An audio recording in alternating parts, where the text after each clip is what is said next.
नमस्कार दोस्तों।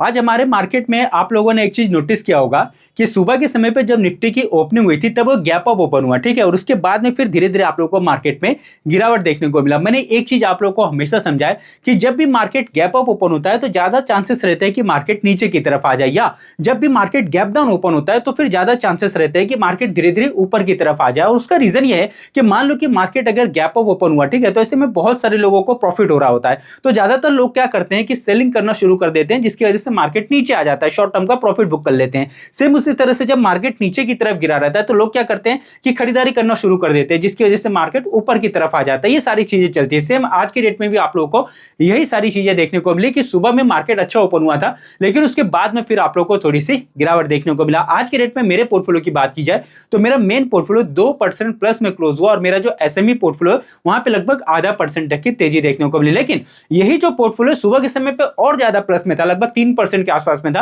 लेकिन फिर बाद में वहां से थोड़ी सी गिरावट देखने को मिले। आप लोग भी चाहो तो कमेंट बॉक्स में जरूर लिख कर देना कि आज के रेट में आप लोगों के पोर्टफोलियो का क्या हाल चला। वैसे देखा जाए तो सुबह में जब मार्केट प्लस में था और वहां से जो मार्केट में कंटिन्यू आप लोगों को प्रेशर देखने को मिला, उसके 2-3 रीजन आप लोगों को और देखने को मिलेंगे, जो कि मैं यहां पर आप लोगों से डिस्कस करूंगा। अब तक हम लोगों ने क्या देखा था कि आरबीआई जो है वो रेट कट कर रहा था, ठीक है। पहले हम लोगों ने देखा था 5.5% था, उसके बाद 5 आया, फिर धीरे धीरे इस तरह से नीचे आ रहा था और हम लोग को इतना अंदाजा था कि आने वाले समय में और रेट कट हो सकता है। लेकिन अभी के समय पे जिस तरह से आप लोगों ने देखा कि जो क्रूड के भाव है बहुत ज्यादा बढ़ रहा है, डॉलर बहुत ज्यादा मजबूत हो गया, तो ऐसे में जो हमारा रुपया ऑलरेडी बहुत ज्यादा कमजोर है, ठीक है। महंगाई की बात किया तो महंगाई बहुत ज्यादा बढ़ रहा है। अब यहां पर एक अपडेट आया कि जो आरबीआई है वो आप लोग को रेट हाइक करते हुए देखने को मिल सकता है। मान लो कि अगर रेट हाइक होगा तो इससे क्या होगा कि लोन बहुत ज्यादा महंगा हो जाएगा और आपकी जो घर की ईएमआई है, गाड़ी की जो ईएमआई, ये सब क्या होंगे, आप लोग को धीरे धीरे महंगे होते हुए देखने को मिलेंगे। तो आप लोग ऐसा समझ सकते हो कि जब रेट कट होता है, ठीक है, तो लोन सस्ता हो जाता है। लोग क्या करते हैं कि मतलब बैंक में एफडी में उतना ज्यादा पैसा वो डालते नहीं है, वो क्या करते हैं लोन लेते हैं। या उसके अलावा अभी समझो कि मेरे पास अगर ज्यादा पैसा आ गया, ठीक है, और समझो मार्केट में ऐसा कोई प्रोडक्ट है जो कि सिर्फ 2 प्रोडक्ट रखा हुआ है, 2 या समझो एक ही प्रोडक्ट है और उसकी वैल्यू मान लो 100 रुपए की है, ठीक है। मेरे पास ज्यादा पैसा रहेगा तो मैं उसको क्या बोलूंगा, भाई चल मेरे को 110 में दे दे, 120 में दे दे, 150 में दे दे, मैं इस तरह से बोलूंगा। तो मैंने क्या किया कि उसका रेट बढ़ा दिया क्योंकि मेरे पास में ज्यादा पैसा था। लेकिन अभी समझो कि महंगाई बहुत ज्यादा है, मेरे पास में पैसा उतना नहीं है, तो मैं क्या बोलूंगा कि 100 रुपए की चीज मुझे 90 में दे, ठीक है। इस तरह से मैं बोलने की, वैसे तो हम लोग भी क्या करते हैं कि डिस्काउंट करवाने की कोशिश करते हैं, लेकिन ऐसा समझो कि कोई ऐसी चीज है जो एक ही पड़ी हुई है और वो मुझे चाहिए, लेकिन फिर जब महंगाई आने लगती है तो हम लोग मतलब ये सोचते हैं कि वो कितना जरूरी है हमारे लिए। अगर मान लो बहुत ज्यादा इंपॉर्टेंट है तब जाकर हम लोग वो सामान खरीदते हैं ना, नहीं तो हम लोग छोड़ देते जाने दो, ठीक है, क्योंकि पैसा ज्यादा नहीं है। तो सेम इसी तरह से मार्केट में क्या होगा कि अगर मान लो कि रेट हाइक होगा तो जो लोन है वो आप लोग को थोड़े से महंगे होते हुए देखने को मिलेंगे। और इसकी वजह से ये मतलब अगर आप लोग पर पर्सन के हिसाब से देखोगे ना तो छोटा छोटा अमाउंट का चेंजेस होता है, लेकिन अगर आप लोग पूरे इंडिया की आबादी के हिसाब से देखोगे तो ये काफी बड़ा अमाउंट हो जाता है। और इस वजह से अगर रेट हाइक होता है तो महंगाई क्या होगा कि धीरे धीरे आप लोग को कम होते हुए देखने को मिलेगा, और रेट कट होता है तो क्या होता है, महंगाई आप लोग को बढ़ते हुए देखने को मिलती है। लेकिन एक चीज ये है कि जब रेट कट होता है तो लोग क्या करते हैं कि सस्ता लोन लेते हैं अपने पास में, वो खर्चा करते हैं, तो जिससे क्या होता है कंपनियों के रिजल्ट जो है वो नंबर्स अच्छे आते हैं सारे के सारे, और मार्केट भी नॉर्मली अच्छा परफॉर्म करता है। लेकिन जब रेट हाइक होना शुरू होता है तो लोग क्या करते हैं कि लोन लेना कम कर देते हैं। जैसे मान लो कि रियल एस्टेट हो गया या जो कार वाली कंपनियां हो गई, बाइक वाले हो गए, तो उनके रिजल्ट थोड़े से ऐसा बोल सकते हो कि कमजोर आना शुरू हो जाता है, क्योंकि लोग फिर क्या करते हैं कि लोन पे गाड़ी लेना, घर लेना थोड़ा सा कम कर देते हैं, ठीक है। और इससे क्या होता है कि शेयर मार्केट पे उसका निगेटिव इंपैक्ट पड़ता है, और इस वजह से भी आप लोगों को आज के डेट में थोड़ा सा मार्केट में मतलब बोल सकते हो प्रॉफिट बुकिंग देखने को मिला। इस तरह का यहाँ पर अपडेट है, मैं आप लोगों को थोड़ा सा यहाँ पर दिखाता हूँ। ये देखो अभी यहाँ पर जैसे अगर मान लो कि रेट हाइक होगा, ठीक है, तो यहाँ पर क्या होगा देख सकते हो कि लोन की ईएमआई बढ़ेगी। रेपो रेट बढ़ने से बैंकों की लोन लागत बढ़ती है, इसके कारण होम लोन, कार लोन और पर्सनल लोन की ब्याज दरें महंगी हो जाएंगी, जिससे आपकी मंथली ईएमआई बढ़ जाएगी, ठीक है। तो ये सारी चीजें, अब जाहिर सी बात है कि ईएमआई बहुत ज्यादा बढ़ जाएगा तो लोग इन्वेस्टमेंट कम करेंगे, खर्चा कम करेंगे, ये सारी चीजें हो जाती है। उसके बाद में देख सकते हो नए लोन महंगे हो जाएंगे। फिक्स डिपॉजिट की अगर बात किया तो एक सकारात्मक पहलू यह है कि बैंकों द्वारा फिक्स डिपॉजिट और अन्य सेविंग स्कीम पर ब्याज दरों में बढ़ोतरी की जाएगी। तो एफडी में क्या होगा कि लोग एफडी में अपना पैसा डालना मतलब चालू कर देंगे, और वो नॉर्मली सेफ माना जाता है। तो ऐसे में लोग क्या करेंगे, वहां पर अपना इन्वेस्टमेंट करेंगे, तो बैंकों के पास में भी पैसा आप लोगों को ज्यादा आते हुए देखने को मिलेगा, और मार्केट में थोड़ी सी लिक्विडिटी आप लोगों को कम होते हुए नॉर्मली देखने को मिल जाती है, ठीक है। उसके बाद में रुपए और विदेशी मुद्रा बाजार पर प्रभाव। तो यहाँ पर क्या बोला जा रहा है, आप लोग ये देखो कि रुपए को मिलेगी मजबूती। ऑलरेडी जो रुपया है हमारा बहुत ज्यादा नीचे की तरफ आ चुका है, आज के रेट में लगभग 97 के आसपास में चला गया था। आप लोग देख सकते हो कि ब्याज दरें बढ़ने से भारत और अमेरिका के बीच में यील्ड गैप बढ़ेगा, इससे भारत में विदेशी फंड का आना शुरू होगा। मतलब ये बोला जा रहा है कि अगर ये सारी चीजें होती है, ठीक है, रेट हाइक होता है, तो फिर वापस से जो एफआई हमारे मार्केट से निकल रहे हैं वो शायद आप लोगों को वापस से आते हुए देखने को मिल जाए। उसके अलावा विदेशी निवेश को एफआई का आकर्षण, यही सारी चीजें। अभी यहाँ पे प्रॉब्लम क्या होगा कि रियल एस्टेट, ऑटो सेक्टर, इसके ऊपर आप लोग को असर देखने को मिलेगा। लोग ज्यादातर क्या करते हैं कि लोन पे घर लेते हैं, लोन पे गाड़ी लेते हैं, आजकल लोन पे फोन विन पे बहुत सारी चीजें लेते हैं, तो वो क्या होगा कि महंगे हो जाएंगे ना। कंज्यूमर ड्यूरेबल हम लोग क्या करते हैं, एसी हो गया, फ्रिज हो गया, मोबाइल हो गया, बहुत सारे जो इलेक्ट्रॉनिक आइटम होते हैं आजकल लोन पे ही वो सारी चीजें जाती है। तो मतलब इसका जो इंपैक्ट है, अगर आप लोग लार्ज लेवल पर देखोगे ना, काफी बड़े, मतलब ऐसा बोलो कि मैक्रो लेवल पर, ठीक है, तो फिर आप लोग को उसका इंपैक्ट जो है काफी बड़ा देखने को मिल जाता है। और ये सारी चीजें, और इस वजह से आप लोग को मार्केट में आज के डेट में थोड़ी सी गिरावट देखने को मिला। तो ये तो पहला रीजन था। ये एक्चुअली दूसरा रीजन है। पहला रीजन तो मैंने आप लोग को वो भी बताया कि सुबह में मार्केट गैप ओपन हुआ और उसके बाद में थोड़ी सी गिरावट आई, ठीक है। अब यहाँ पर और अगर आप लोग कुछ रीजन देखोगे तो मार्केट में थोड़ा सा प्रॉफिट बुकिंग भी हुआ, ठीक है। जिनको थोड़ा बहुत प्रॉफिट हो रहा होगा उन लोगों ने अपना प्रॉफिट बुकिंग किया। और जैसा मैंने बोला ना कि सुबह के समय पे गैप अप ओपन हुआ, तो नॉर्मली समझो कि अगर कल किसी ने खरीदा होगा, ठीक है, और आज के रेट में सुबह में सीधा मार्केट गैप अप ओपन हुआ, तो बहुत सारे लोगों को प्रॉफिट हुआ, तो उन लोगों ने क्या किया, अपना प्रॉफिट यहाँ पर बुक कर लिया।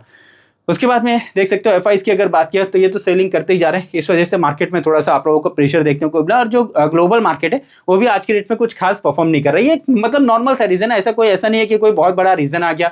अभी आरबीआई ने रेट कट या रेट हाइक ऐसा कुछ किया नहीं, ठीक है। वो 5 तारीख को अपडेट मिलेगा आप लोग को। 5 जून को आरबीआई का जो मीटिंग है वो होने वाला है, तो उस दिन मैं आप लोग को अपडेट कर दूंगा कि क्या है क्या नहीं है, ठीक है। लेकिन मार्केट मतलब पहले से क्या करता है, अपने आप को थोड़ा सा डिस्काउंट करना चालू कर देता है। तो ये सारी चीजें, अगर आप लोग क्रूड का भाव चेक करोगे आज की रेट में कितना चल रहा है, तो देख सकते हो ये लगभग 108 110 107 इसी के आसपास में ट्रेड कर रहा है। आज भी लगभग यहाँ पर 2% देखिए आप लोगों को तेजी देखने को मिल रही है। तो क्रूड के भाव जब तक इस लेवल पर रहेंगे, आने वाले समय में हो सकता है कि पेट्रोल डीजल के भाव हमारे यहाँ पे और भी बहुत ज्यादा आप लोगों को बढ़ते हुए देखने को मिले। आप लोग देख सकते हो कि डॉलर का प्राइस मैंने ओपन किया हुआ है, एक बार मैं इसको रिफ्रेश करता हूं, और अभी 96.38 पर आप लोग को ट्रेड करते हुए देखने को मिला। कल के रेट में हम लोगों ने देखा था ये और भी बहुत ज्यादा ऊपर की तरफ चला गया था। एफआईएस डीआई तो चलो कंटिन्यू यहाँ पे बिकवाली कर रहे हैं, डीआई तो नहीं, लेकिन जो फॉरेन, ये देखो जो फॉरेन इन्वेस्टर है वो तो कंटिन्यू बिकवाली कर रहे हैं। लेकिन मान लो कि अगर रेट हाइक होता है तो हो सकता है कि एफआईएस आप लोग को मार्केट में आते हुए देखने को मिले, ठीक है। ये सारी चीजें, उसके बाद में आप लोग देखो और भी यहाँ पर इंडेक्स है। आज के डेट में आप लोगों ने एक चीज नोटिस किया होगा कि जो कैपिटल मार्केट वाली जो कंपनियां हैं, खासकर जैसे एंजल ब्रोकिंग हो गया, या आप लोगों ने नुवामा देखा होगा, या बहुत सारी इस तरह की जो ब्रोकिंग से रिलेटेड कंपनियां हैं, जो म्यूचुअल फंड वाली कंपनियां, या जो स्टॉक मार्केट से रिलेटेड जो कंपनियां काम करती है, उनके अंदर आज के डेट में अच्छी तेजी थी। तो ये जो सेक्टर है पूरा का पूरा वो धीरे धीरे अभी आप लोग को ऊपर की तरफ जाते हुए देखने को मिल रहा है। अभी मतलब बहुत सारी ऐसी छोटी छोटी भी कमियां, जैसे आप लोगों ने निसेस फाइनेंस को देखा होगा, वो अपने टॉप से बहुत ज्यादा डाउन है, लेकिन आज के डेट में वहां पर रिकवरी देखने को मिला। या आप लोगों ने वेल्थ फर्स्ट करके एक कंपनी देखा होगा। ये मतलब छोटी छोटी कमियां, जैसे जो बड़ी कंपनियां वो तो चलो अच्छा कर ही रही है। मैंने आप लोगों को एक चीज क्या समझाया कि एक अगर कोई भी सेक्टर है, ठीक है, उसमें बड़ी भी कंपनी रहती है, छोटी भी कंपनी रहती है। तो बड़ी कंपनी मान लो कि अगर 5% का अच्छा मूवमेंट दिखाती है, तो छोटी कंपनी उससे थोड़ा सा ज्यादा मूवमेंट दिखाती है। लेकिन सेम उसी तरह से जब गिरावट होती है तो बड़ी कंपनी में कम गिरावट होती है, छोटी कंपनियों में आप लोग को ज्यादा गिरावट देखने को मिलती है। तो जब मार्केट में बहुत ज्यादा प्रेशर चल रहा होता है, बहुत ज्यादा गिरावट हो रही होती है, तो छोटी कंपनी ऑलरेडी बहुत ज्यादा नीचे आ चुकी होती है, ठीक है। तो वहां पर आप लोगों को थोड़ा सा स्टडी करके चलना होता है, ये सारी चीजें। उसके बाद में अगर आप लोग अलग अलग कंपनियों की बात की जाए तो केन्स टेक्नोलॉजी आज के डेट में इसने आप लोगों को अच्छा प्रदर्शन करके दिया, ऑलरेडी अपने टॉप से बहुत ज्यादा गिरा हुआ है। देखो अभी यहाँ पर ये बोला जा रहा है कि इसके मार्जिन पर इंपैक्ट पड़ेगा, कंपनी के रिजल्ट बहुत ज्यादा अच्छे नहीं है, लेकिन आप लोग ये सोचो कि ये कंपनी सेमीकंडक्टर सेक्टर में काम कर रही है, ठीक है। आगे चलकर हो सकता है कंपनी में आप लोग को अच्छी ग्रोथ देखने को मिले। कंपनी के अंदर कोई इंटरनल प्रॉब्लम देखने को नहीं मिली है, बस ऐसा बोल सकते हो कि रिजल्ट थोड़े से डाउन आ गए। हो सकता है कि 2 4 6 महीना एक ही रेंज में ट्रेड करेगा, लेकिन आगे चलकर देखने वाली बात ये रहेगी कि इसके रिजल्ट किस तरह से आते हैं, ठीक है। तो यहाँ पर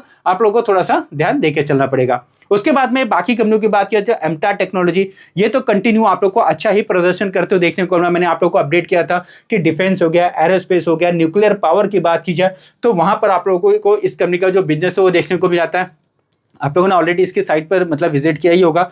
यहाँ पर देख सकते हो बहुत सारे अलग अलग तरह के जो प्रोडक्ट है। स्पेस की बात की जाए तो स्पेस में भी इस कंपनी का आप लोगों को जो कारोबार है वो देखने को मिल जाता है। तो कंपनी के फंडामेंटल ठीक है, ठीक है। शॉर्ट टर्म में आप लोगों ने देखा कि एक अच्छी खासी इसके अंदर रिकवरी भी देखने को मिला, लेकिन अभी के समय पे इसका जो पी रेशियो है वो मतलब बहुत ज्यादा ऊपर की तरफ जा चुका है। तो अभी आने वाले समय में, आने वाले क्वार्टर्स में देखने वाली बात रहेगी कि इस कंपनी के रिजल्ट किस तरह से आते हैं। तो अब इनको मतलब ऑलरेडी ये बहुत ज्यादा ऊपर जा चुका है, तो अब इसके रिजल्ट अच्छे आने चाहिए, ऐसा मार्केट को लग रहा है। तो अभी के समय पे तो ये कंपनी आप लोग को अच्छा परफॉर्म करते हुए देखने को मिल रही है, लेकिन जब कोई कंपनी बहुत ज्यादा भाग जाती है तो फिर वहां पर थोड़ा सा आप लोगों को सावधान होना होता है। जैसे कि आप लोगों को पता है, रेगुलर मैं आप लोगों से मार्केट का मूड इंडेक्स दिखाता हूं, तो वहां पर मैं क्या दिखाता हूं कि जब मार्केट बहुत ज्यादा नीचे की तरफ आ जाता है तो हम लोगों ने यहां पर क्या देखा है, देखो हम लोगों ने नॉर्मली देखा ना कि मार्केट में बहुत ज्यादा डर का माहौल हो जाता है। ये देखो, ये जो मार्केट का मूड इंडेक्स रहता है ये एक्सट्रीम फियर में आ जाता है। तो फियर जब ये ऐसा नहीं कि सिर्फ इंडेक्स के ऊपर लागू होता है, ये कंपनियों के ऊपर भी लागू होता है। कोई कंपनी अगर बहुत ज्यादा गिरी हुई है तो मतलब वहां पे डर का माहौल है। तो आप लोगों को ये देखना होता है कि एक्सटर्नल रीजन से मतलब गिरा है कि इंटरनल रीजन से गिरा है, ठीक है। अगर हमको दिख रहा है कि एक्सटर्नल रीजन से गिरा है तो फिर वहां पर कोई टेंशन वाली बात नहीं होती है। फिर अभी क्या होगा कि जैसे मान लो एमटार हो गया या फिर बहुत सारी ऐसी कंपनियां हैं जो अपने ऑल टाइम हाई पे ट्रेड करी, तो वहां पर एक्सट्रीम ग्रिड आ जाता है। तो वहां पर आप लोगों को थोड़ा सा ध्यान देके चलना पड़ता है। ऐसा नहीं कि कोई कंपनी अपने ऑल टाइम हाई पे ट्रेड कर रही है या कंटिन्यू भाग रही है तो तुरंत गिर जाएगा, ऐसा नहीं होता। बाकी सारी चीजें भी देखना होता है और फिर ऐसा समझो कि ट्रेन निकल चुकी होती है, ठीक है। ये बात आप लोगों को समझ में आनी चाहिए। तो जब ट्रेन स्टेशन पर खड़ी है तब वहां पर आप लोगों को थोड़ा सा ध्यान देना पड़ता है। बाकी अगर जो छोटी छोटी कंपनियां जैसे कॉनकॉर्ड कंट्रोल सिस्टम, ये कंपनी भी अभी अपने ऑल टाइम हाई पर आप लोगों को ट्रेड करते हुए देखने को मिल रही है। एसएमई कंपनी है, रेगुलर इसके ऊपर जो अपडेट आते रहता है वो मैं आप लोगों से डिस्कस करते रहता हूँ। आज के रेट में एक्सिकॉम टेली सिस्टम की अगर बात की जाए तो यहाँ 20% की अच्छी रिकवरी देखने को मिला, जबकि ऐसा नहीं है कि इसके फंडामेंटल कोई बहुत ज्यादा अच्छे हैं, ठीक है। एक समय पर फंडामेंटल अच्छे थे बट अभी इसके रिजल्ट बहुत ज्यादा अच्छे नहीं आ रहे और ये कंपनी अभी फिलहाल लॉस में चल रही है। तो हो गया मतलब आज के रेट में हो सकता है 20% की जो जंप देखने को मिली, कल के रेट में हो सकता है थोड़ी बहुत गिरावट भी देखने को मिल जाए। तो देखो मार्केट में कुछ फिक्स नहीं रहता, ठीक है, कि इसके रिजल्ट अच्छे आए तो ये कंपनी अच्छा ही करनी चाहिए। शॉर्ट टर्म की बात कर रहा हूं, लॉन्ग टर्म में तो जिसके रिजल्ट अच्छे आते हैं, जो कंपनी बिजनेस अच्छा करती है, वो नॉर्मली आप लोग को अच्छा ही परफॉर्म करते हुए देखने को मिल जाते हैं। तो यहां पर भी क्या हो जाएगा कि थोड़ा सा आप लोगों को ज्यादा ध्यान देके चलना पड़ता है। उसके बाद में जेएनके इंडिया, इसके रिजल्ट आप लोग को बढ़िया आते हुए देखने को, अपने कंपनी की बात की जाए तो यहाँ पर आप लोग देख सकते हो कि सेल्स काफी अच्छा बढ़ा है, कंपनी का प्रॉफिट भी आप लोग को ठीक ठाक बढ़ते हुए देखने को मिला। इस वजह से आज की रेट में अच्छा प्रदर्शन किया, मतलब कंपनी के रिजल्ट आप लोग को अच्छे आते हुए देखने को मिले। बाकी कंपनियों की बात की है, एसबीसी एक्सपोर्ट, ये कंपनी अभी लगभग आप लोग को अपने ऑल टाइम हाई पे ट्रेड करते हुए देखने को मिल रही है। और फंडामेंटल की बात की तो फंडामेंटल भी आप लोग को ठीक ठाक देखने को मिलेंगे। या उसके अलावा आप लोग देख सकते हो प्रोस्टेम इन्फो सिस्टम की अगर बात की जाए तो इसके फंडामेंटल भी ठीक है। और इस तरह की जो छोटी छोटी कंपनी, इनके ऊपर जो अपडेट आता है वो रेगुलर मैं आप लोगों से डिस्कस करता हूं। आज की डेट में बहुत सारी कंपनियों की बात किया तो वहां पर आप लोग को अच्छी रिकवरी देखने को मिला। शैडो इफेक्ट्स की अगर बात की जाए तो इसके अंदर भी आप लोग को आज की डेट में अच्छी रिकवरी देखने को मिला। प्रोटीन ई गवर्नमेंट, इस कंपनी के अंदर देख सकते हो 20% की आप लोग को आज की डेट में अच्छी जंप देखने को मिला। और उसका रीजन ये है कि इसका जो प्रॉफिट है लगभग 49% से बढ़ गया, मतलब इसके जो रिजल्ट है वो आप लोगों को काफी बढ़िया देखने को मिला। तो मार्केट को अच्छे लगे, इस वजह से मार्केट ने इसको ऊपर पहुंचा दिया। सेम टू सेम अगर आप लोग और एक कंपनी चेक करोगे, टीडी पावर सिस्टम, तो ये कंपनी भी अपने ऑल टाइम हाई पे ट्रेड करी। आप लोगों ने अपोलो हॉस्पिटल देखा होगा या टीडी पावर देखा होगा या आप लोगों ने कृष्णा फॉस्केम देखा होगा, एमटा टेक्नोलॉजी देखा होगा, या इस तरह से ऐसी बहुत सारी कंपनियां हैं जो अभी अपने ऑल टाइम हाई पे ट्रेड कर रही है, ठीक है। लेकिन आप लोग ये देखो कि पिछले 1-1.5 साल में मार्केट कुछ खास परफॉर्म नहीं किया, लेकिन फिर भी ऐसी बहुत सारी कंपनियां जो अपने ऑल टाइम हाई पे ट्रेड करी है। तो मैंने एक चीज आप लोगों को हमेशा क्या समझाऊं, जबकि वो भी बियर मार्केट है, जब बुल मार्केट शुरू होगा तो बाकी जो कंपनियां अभी नहीं चल रही हो सकता है उनमें भी आप लोगों को ग्रोथ देखने को मिल जाए। तो मैंने आप लोगों को ये चीज हमेशा समझाया कि अगर मान लो कि छोटी छोटी जो कंपनियां होती है, ठीक है, तो अगर पोर्टफोलियो के अंदर ज्यादा कंपनी रहती है और हर एक सेक्टर की अलग अलग कंपनियां रहती है, तो उसमें क्या होगा कि मान लो एक कंपनी नहीं चलेगी, दो नहीं चलेगी, बियर मार्केट है तो ज्यादा कंपनी नहीं चलेगी, ठीक है। लेकिन जो कंपनी चलती है ना, वो सभी के जो लॉस को वो मेंटेन करते रहती है, धीरे धीरे धीरे धीरे ऊपर की तरफ मेंटेन करती है। क्योंकि जो लॉस वाली कंपनी है, कोई भी कंपनी नीचे गिरेगी तो 100% से ज्यादा तो नीचे जाती नहीं है। मान लो फॉर एग्जाम्पल, अगर आप लोगों ने किसी कंपनी में 10,000 लगाया, ठीक है, अगर वो कंपनी नीचे की तरफ जाएगी तो मैक्सिमम कितना जाएगा, 10,000। लेकिन सोचो कि कोई कंपनी अगर ऊपर की तरफ जाएगी तो 10,000 से और भी ग्रोथ हो सकता है ना उसके अंदर, क्योंकि ऐसा तो है नहीं कि कोई कंपनी 100% होने के बाद में रुक जाएगी। 100 के बाद में आप लोगों ने 200 भी देखा है, 500 भी देखा है, 1000 भी देखा है, 10,000 भी देखा है, उससे ऊपर भी आप लोगों ने देखा है। तो ये सारी चीजें हैं। अभी देखो ऐसा नहीं कि ये जो सारी कंपनियां मैं आप लोगों को बता रहा हूं तो कोई बाय और सेल करने का रिकमेंडेशन दे रहा हूं, ऐसा कुछ नहीं। यहाँ पे जितने भी मैं स्टॉक्स आप लोगों से डिस्कस कर रहा हूं, किसी भी कंपनी को बाय और सेल करने का कोई रिकमेंडेशन नहीं दे रहा हूं, किसी भी प्रकार का इन्वेस्टमेंट एडवाइस नहीं दे रहा हूं। ये वीडियो सिर्फ मैं आप लोग को एजुकेशनल पर्पज से बनाकर दे रहा हूं। स्टॉक मार्केट में बहुत ज्यादा रिस्क होता है, कोई भी डिसीजन लेने से पहले अपने फाइनेंशियल एडवाइजर से एक बार जाकर जरूर सलाह ले लेना। तो ये कंपनी भी अभी के समय पर आप लोग को अच्छा परफॉर्म करते हुए देखने को मिलेगा। उसके बाद में अद्वैत एनर्जी, आपको पता है कि ये कंपनी ग्रीन एनर्जी और सॉरी जो ग्रीन हाइड्रोजन है उसमें इस कंपनी का बिजनेस, और बड़े बड़े इन्वेस्टर इस कंपनी के साथ में आप लोगों को देखने को मिल जाते हैं, और अलग अलग कंपनियों के साथ में इसने अपना पार्टनरशिप भी करके रखा है। तो ये जो सारी छोटी छोटी जो न्यूज होती है ना कि कौन से जो बड़ा इन्वेस्टर है कहाँ पे वो ध्यान दे रहा है, या मतलब कौन सी ऐसी कंपनी है जो अपने बिजनेस को कितना बढ़ा रही है, कैपेक्स क्या क्या कर रही है, वो सब कुछ आप लोग को मार्केट में देखने आना चाहिए। उसके बाद में बाकी कंपनियों की अगर बात की जाए तो आप लोग देख सकते हो दी डेवलपमेंट इंजीनियर्स लिमिटेड, इसका जो प्रॉफिट है वो मतलब बड़ा मार्केट को ये आप लोग को अच्छा लगते हुए देखने को मिला। अभी यहाँ पे आप लोग देख सकते हो KRN हीट एक्सचेंजर, अभी बीच में इसमें थोड़ी सी गिरावट आ गई थी। गिरावट देखो कोई भी कंपनी ऐसा तो है नहीं कि सीधा सीधा जाएगी, थोड़ी बहुत गिरावट आएगी, थोड़ी बहुत तेजी आएगी। लॉन्ग टर्म में अगर किसी कंपनी का फंडामेंटल अच्छे रहते हैं तो वो नॉर्मली आप लोगों को अच्छा ही परफॉर्म करते हुए देखने को मिल जाता है। उसके अलावा क्वालिटी पावर की बात की जाए तो आज के डेट में इसके अंदर भी आप लोगों को अच्छा प्रदर्शन देखने को मिला। कुछ छोटी कंपनियों की बात की जाए तो ये भी रेगुलर में आप लोगों से डिस्कस करता हूँ। टेक डिफेंस की बात की, देखो जो साइबर सिक्योरिटी वाली कंपनी है, जैसे कि यहाँ पर आप लोगों ने टेक डिफेंस देखा, ठीक है। उसके अलावा टेक इन्फोसेक करके एक कंपनी है, या उसके अलावा साइबर सिक्योरिटी नाम से भी एक कंपनी है। ये जो छोटी छोटी कंपनी है ये सारी आप लोगों को SME कंपनी देखने को मिलेगा, इनके अंदर वॉलिटिलिटी बहुत ज्यादा होती है। इस तरह की कंपनियों के ऊपर भी आप लोगों को थोड़ा सा मतलब स्टडी करके चलना होता है। उसके अलावा KDDL लिमिटेड, इसके रिजल्ट आप लोग को बढ़िया आते हुए देखने को मिले थे, और इस वजह से ये कंपनी भी अभी के समय पे अच्छा परफॉर्म कर रही है। बाकी अगर आप लोग और भी छोटी छोटी कंपनियां देखोगे जैसे नाइब लिमिटेड ने भी आज के डेट में अच्छा प्रदर्शन किया, और उसका रीजन ये ना कि यहाँ पर देख सकते हो कि नाइब लिमिटेड कंप्लीट वायु अस्त्र 1 technical trial for Indian army. तो इंडियन आर्मी के लिए इन्होंने एक प्रोडक्ट बनाया जिसका नाम है अस्त्र 1, देख सकते वायु अस्त्र 1, ठीक है। तो इनका इन्होंने जो परीक्षण है वो किया। तो ये जो कंपनी डिफेंस सेक्टर में आप लोगों को कारोबार करते हुए देखने को मिल रही है, तो नए नए इनोवेशन करेगी, R&D करेगी, तो कंपनी का बिजनेस भी आप लोग को बढ़ते हुए देखने को मिलेगा। आप लोग देख सकते हो कि यहाँ पर क्या बोला जा रहा है कि फ्रॉम पाइप्स टू प्रोजेक्टाइल, ठीक है। तो गुड लक इंडिया, ये कंपनी भी आप लोग को पाइप्स और उसके अलावा डिफेंस सेक्टर दोनों में इस कंपनी का बिजनेस है, और कंटिन्यू ये भी आप लोग को अच्छा ही प्रदर्शन करते हुए देखने को मिल रहा है। तो ऐसा नहीं कि मार्केट पिछले 1.5 साल में नहीं चला है तो जो कंपनियां वो नहीं चली है, बहुत सारी कंपनियां हैं जो नहीं चली है, लेकिन बहुत सारी ऐसी भी कंपनियां हैं जो कंटिन्यू चलते ही जा रही है। ये भी आप लोग को समझ में आना चाहिए। अब यहाँ पर अगर आप लोग देखोगे तो बहुत सारी कंपनियों में आज के डेट में गिरावट है, ऐसा नहीं कि पूरा का पूरा मार्केट चला है, सारी की सारी कंपनियां चली है, बहुत सारी कंपनियों की बात की तो गिरावट है। जैसे कि अभी यहाँ पर देखो एक कंपनी इपेक ड्यूरेबल लिमिटेड, ठीक है। आज के डेट में इसके अंदर प्रेशर आ गया, उसका रीजन है कि इसका जो प्रॉफिट है ही नहीं, मतलब पूरी तरीके से खत्म हो गया। ये कंपनी समझो कि 1 साल पहले अच्छा प्रॉफिट कर रही थी, अभी इसका प्रॉफिट पूरी तरीके से जीरो हो गया, इस वजह से यहाँ पे गिरावट है। अब देखने वाली बात ये रहेगी कि अगले क्वार्टर में इस कंपनी के जो रिजल्ट है वो किस तरह से आते हैं, ठीक है। अगर मान लो कि नंबर अच्छे आते हैं तो हो सकता है कि आप लोगों को अच्छी ग्रोथ देखने को मिल जाए। रिजल्ट अगर अच्छे नहीं आएंगे तो हो सकता है कि प्रेशर देखने को मिल जाए। मार्केट में कुछ भी हो सकता है, या हम लोग सिर्फ क्या करते हैं कि कंपनी का बिजनेस देखिए अंदाजा लगाते हैं।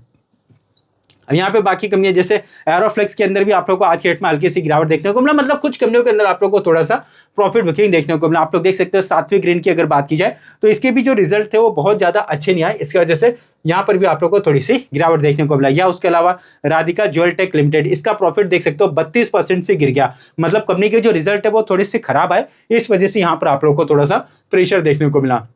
बाकी दोस्तों एक यहाँ पर कंपनी है जिसका नाम दी डेवलपमेंट इंजीनियर्स है, ठीक है। अगर इस कंपनी की बात किया तो आप लोग देख सकते हो कि the development engineers is aggressively executing और long term growth road map aim at tripling its revenue. मतलब दी डेवलपमेंट की बात की जाए तो ये कंपनी आने वाले समय में बोल रही है कि इनका जो रेवेन्यू है लगभग 3 गुना तक ये बढ़ाने की कोशिश करेंगी।